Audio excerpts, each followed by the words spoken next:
السلام عليكم ورحمة الله وبركاته. نحمده ونصلي على رسوله الكريم. أما بعد فقد قال الله تعالى في محكم التنزيل: أعوذ بالله من الشيطان الرجيم. بسم الله الرحمن الرحيم. وإن تعدوا نعمة الله لا تحصوها. قال النبي صلى الله عليه وسلم: خير الكلام كتاب الله وخير الهدي هدي محمد صلى الله عليه وسلم. صدق الله العظيم وصدق النبي الكريم. ربي أوزعني أن أشكر نعمتك التي أنعمت علي. اللهم اغفر شيوخنا ولجميع الحاضرين برحمتك يا أرحم الراحمين. அன்பு சொந்தங்களே, அல்லாஹ் சுப்ஹானஹு தஆலா இந்த வசனத்திலே உங்களுக்கு வழங்கப்பட்ட நியாமத்துக்களை, அருட்கொடைகளை நீங்கள் எண்ண முற்பட்டால் அது ஒரு முடிவுக்கு வராது என்று சொல்கிறார். அல்லாஹ் சுப்ஹானஹு தஆலா நமக்கு நிறைய நியாமத்துக்களை, அருட்கொடைகளை வழங்கி இருக்கிறான். அவற்றை ஒவ்வொன்றாக நாம் கணக்கிட துவங்கினால் அது ஒரு முடிவுக்கு வராது. அல்லாஹ் சுப்ஹானஹு தஆலா அவன் வழங்கிய பல்வேறு நியாமத்துக்களை, மிக குறிப்பாக நம்மோடு நெருக்கமாக இருக்கிற பல்வேறு நியாமத்துக்களை குறித்து திருமறையிலே பேசுகிறான். குடிக்கும் தண்ணீரை பற்றி கேட்கிறான். அஃபரைத்துமுல் மா அல்லதி தஷ்ரபூன் அன்தும் அன்ஸல்துமூஹு மினல் முஸ்ரி அம் நஹ்னு முன்ஸிலூன். குடிக்கும் நீரை நீங்கள் கவனித்தீர்களா? அதை மேகத்திலிருந்து நீங்கள் இறக்குகிறீர்களா அல்லது நாம் இறக்குகிறோமா என்று கேட்கிறார். தண்ணீரை பார்க்காதவர்கள் யாராவது இருக்க முடியுமா என்று கேட்டால் நிச்சயமாக இல்லை. ஆனாலும் கூட தண்ணீரை நாம் ஒரு அருட்கொடையாக பார்ப்பதில்லை. அதுதான் இங்கே பிரச்சனை.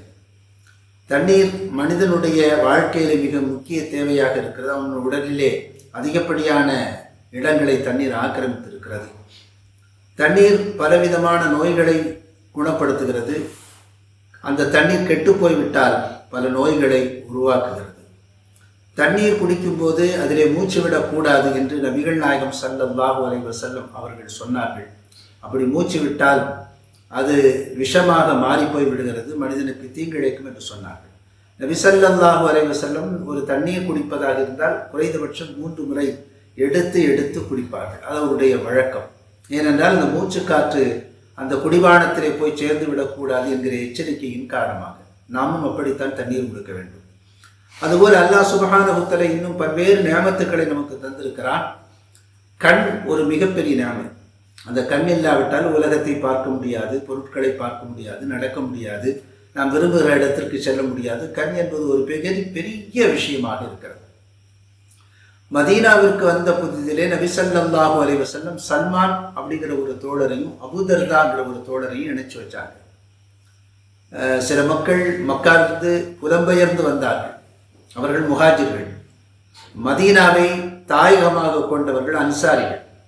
இந்த புலம்பெயர்ந்து வந்தவர்களுக்கு ஒரு அடைக்கலம் கொடுக்க வேண்டும் என்பதற்காக இங்கே இருக்கிற ஒவ்வொருவரையும் இணைத்து வைத்தார்கள். அந்த வகையிலே நபி ஸல்லல்லாஹு அலைஹி வஸல்லம் சல்மானுக்கும் அபூதர்தாவிற்கும் ஒரு சகோதரத்துவத்தை ஏற்படுத்தினார்கள். இரவானது, சல்மானுக்கு வேண்டிய உணவு கொடுக்கப்பட்டது. பிறகு அபூதர்தா அவர் சொன்னார், நீங்கள் உறங்குங்க, நான் தொழப்போகிறேன் என்று சொன்னார். சல்மான் அதை மறுத்தார். இல்லை, நீங்கள் படுங்கள் என்று அவரை படுக்க வைத்தார். கொஞ்ச நேரம் கழித்து திரும்ப எழுந்தார். இல்லை, இப்போது தொழக்கூடாது, தொழ வேண்டாம் என்று சொல்லி மீண்டும் படுக்க வைத்து விட்டார். இன்னும் கொஞ்ச நேரம் இப்படியாக அந்த இரவு நீளுகிறது. கடைசியில் தஹஜ்ஜுடைய நேரம் வந்ததற்கு பிறகு அபூதர்தா எழுந்து தொழுதார். அபூதர்தாவிற்கு ஒரு மனக்குறை இருந்தது. நபிகள் நாயகம் ஸல்லல்லாஹு அலைஹி வஸல்லம் சல்மான் என்கிற ஒரு தோழரை நமக்கு சகோதரராக அனுப்பிவிட்டார்கள். இவர் என்ன சொன்னால், இரவில் நம்முடைய வழக்கமான வணக்கத்திற்கு இடையூறாக இருக்கிறார் அப்படின்னு அவருக்கு பிடிக்கல. காலையில் எந்திரிச்ச உடனே நபி ஸல்லல்லாஹு அலைஹி வஸல்லம் பின்னால் நின்று தொழுதுட்டு நபிகிட்ட கம்ப்ளைண்ட் பண்ணுறார். யார் ரசூலுல்லாஹ், நீங்கள் ஒருத்தரை அனுப்பி வச்சிங்களே, அவர் என் வீட்டிலே தங்கியிருந்தார், இரவு வணக்கம் செய்ய விடாமல் என்னை தடுத்தார், தன் பக்கமாக அவர் படுத்துக்கொள்ள என்னை வற்புறுத்தி நான் நிர்பந்தித்தார் அப்படின்னு சொன்னார். சல்மானை பார்த்தாங்க ரசூலுல்லாஹி ஸல்லல்லாஹு அலைஹி வஸல்லம். இப்போ சல்மான் சொன்னார், நான் அவங்க வீட்டுக்கு போகும்போது அவங்களுடைய மனைவியை பார்த்தேன். மனைவி ரொம்ப எளிய ஆடை, அதாவது சமையலுக்கு பயன்படுத்தக்கூடிய ஆடையில் இருந்தாங்க. பிறகு அபூதர்தா, அந்த அபூதர்தாவுடைய மனைவிட்ட கேட்டேன், ஏன் அப்படி இருக்கிறீங்கன்னு கேட்டேன். அவங்க ஒரு சுருக்கமான ஒரு பதில் சொன்னாங்க, உங்கள் தோழருக்கு உலகத்தில் எந்த ஈடுபாடும் இல்லை என்று சொல்லிவிட்டார். அப்போது நான் புரிந்து கொண்டு விட்டேன் அவர்களுக்கிடையே இருக்கக்கூடிய வாழ்க்கை, அவர்களுக்கிடையே இருக்கக்கூடிய உறவை. அதுக்கு பிறகு அவர் என்ன செய்கிறார்னு பார்த்தா, எனக்கு உணவு தந்தார், என்னை உறங்க வைத்தார், பிறகு அவர் எழுந்து தொழ துவங்கினார், நான் அவரை தடுத்தேன் அப்படின்னு சொன்னதும் நபி ஸல்லல்லாஹு அலைஹி வஸல்லம் சதக சல்மான் கரெக்டாக தான் செய்திருக்கிறாரு. லி ஐனிக ஹக்குன் வலி பதனிக ஹக்குன் வலி ஜௌஜிக ஹக்குன் லி குல்லி தி ஹக்கின் ஹக்கா. அபூ தர்தாவே, உமது கண்களுக்கு சில உரிமைகள் இருக்கிறது, கடமைகள் இருக்கிறது. உமது உடலுக்கு சில கடமைகள் இருக்கிறது, மனைவிக்கு செய்ய வேண்டிய கடமைகள் இருக்கிறது, ஒவ்வொரு பொருளுக்கும் செலுத்த வேண்டிய கடமைகள் இருக்கிறது. கண்களுக்கு செலுத்த வேண்டிய கடமை என்பது அதற்கு ஓய்வு கொடுப்பது, மனைவிக்கு செய்ய வேண்டிய கடமை என்பது அவர்களோடு வாழ்க்கை நடத்துவது. இப்படி உடலினுடைய ஒவ்வொரு உறுப்புகளுக்கும் நாம் அதற்குரிய பங்கை செலுத்த வேண்டும். சல்மான் சரியாகத்தான் சொன்னார் என்று நபிகள் நாயகம் ஸல்லல்லாஹு அலைஹி வஸல்லம் சொன்னார். இந்த நிகழ்விலிருந்து நாம் கற்றுக்கொள்ள வேண்டிய ஒன்று, அல்லாஹ் சுப்ஹானஹு வ தஆலா நமக்கு நிறைய அருட்கொடைகளை தந்திருக்கிறான். அந்த அருட்கொடைகளை அளவோடு பயன்படுத்துவதும் அதற்காக நாம் அல்லாஹ்விற்கு நன்றி செலுத்துவது நமக்கு கடமையாக இருக்கிறது.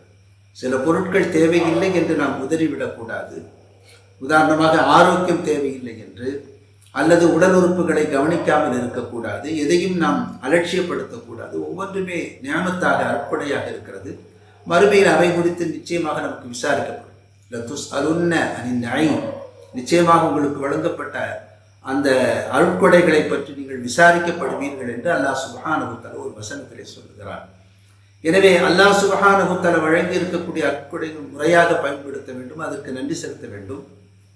அருட்கொடைகள் என்பது அல்லாஹ் நமக்கு தந்திருக்கக்கூடிய மிகப்பெரிய கிஃப்ட் அது. எனவே அதை உதாசீனப்படுத்தக்கூடாது. அல்லாஹ் சுப்ஹானஹு வ தஆலா நமக்கு தந்திருக்கக்கூடிய அருட்கொடைகள் இருக்கிறது. மூச்சு காற்று முதல் நாம் அனுபவிக்கிற, பார்க்கிற, பிடிக்கிற, நடக்கிற, நாம் வாழ்க்கையிலே பார்க்கிற அத்துணை விஷயங்களும், நாம் அனுபவிக்கிற, கடந்து போகிற அத்துணை விஷயங்களும் அருட்கொடைகளாக இருக்கிறது. எனவே அந்த அருட்கொடைகளை முறையாக பயன்படுத்துவதற்கு முன்வர வேண்டும். அல்லாஹ் சுப்ஹானஹு வ தஆலா நமக்கு தௌஃபீக் செய்வானாக. வாஹிரு தஅவானா அனில் ஹம்துலில்லாஹி ரப்பில் ஆலமீன். அஸ்ஸலாமு அலைக்கும் வரஹ்மத்துல்லாஹி வபரகாத்துஹு.